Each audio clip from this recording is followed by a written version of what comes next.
Almost 15 years ago, my father and I ate at a coal-fired pizzeria. After we had dined, we noticed that they were using coal that was mined in this area, and it didn't make sense to us that we didn't have anything like this, so it seemed like a natural fit. Hi, my name is Michael, and welcome to Colarusso's Coal-Fired Pizza.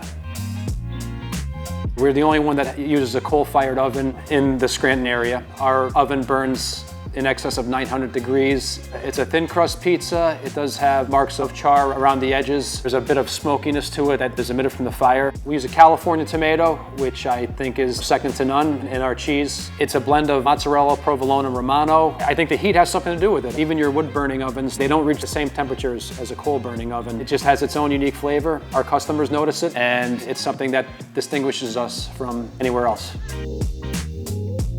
What's become our signature and has really taken off is our Sophia Loren pizza. It's very similar to a traditional Neapolitan, the fresh tomato sauce, the fresh slices of mozzarella cheese, and then topped with seasonings, fresh basil, and olive oil. It's simple, it's straightforward, but I mean, that's what we do best. And that's something we try to tie in the heritage. If you notice our decor around our establishment, it's kind of a tribute to our ancestors, the ones that came here 100, 150 years ago and worked the mines. I think pizza's in our culture. It's just where you go on Friday nights. I mean, if it's not here, it's another pizza place. It's just what we do and who we are. Not only the ones that make it, but everyone else, and happy to be part of it.